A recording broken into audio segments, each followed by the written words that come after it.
Hi guys, Dr. Nas Al Jafari from DNA Health and Wellness, and today in association with Basil Market, I'm going to be telling you how to reverse type 2 diabetes. And yes, it is something that can be reversed. It just requires a slightly different approach to the traditional paradigm. So when people think of type 2 diabetes, they think typically of high sugars. Well, the high sugars are actually the consequence of the condition.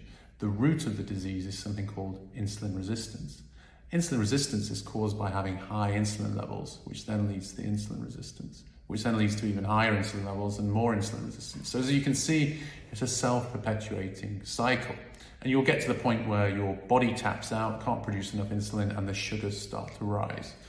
So then you have to ask yourself, well, what drives that insulin? Well, it's this over-reliance on heavily processed and refined carbohydrates in particular, and simple sugars, but also the increasing frequency of eating. So, people now aren't just having the 2-3 meals a day, they're now having snacks in between meals, and invariably people's meals are getting later in the evening and earlier in the morning when it comes to breakfast. So that food consumption is being spread over a longer time period. From the output perspective, we're moving less, so there's less demand to use that energy, which is creating this kind of vicious cycle and perfect storm. So how do we reverse it? Well, we focus on whole, real, unprocessed foods, in particular incorporating high quality natural fats and proteins from good quality meats and fish and nuts and seeds and extra virgin olive oil and avocados.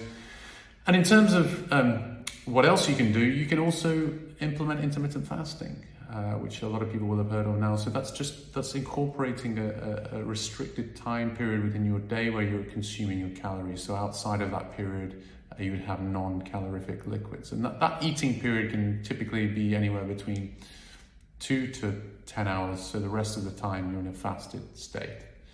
What can you do from the output perspective? Well, just moving more. So just getting your steps up.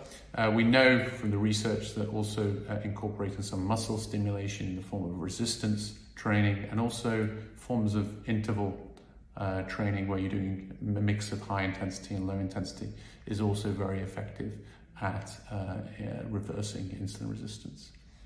So I hope that's helped.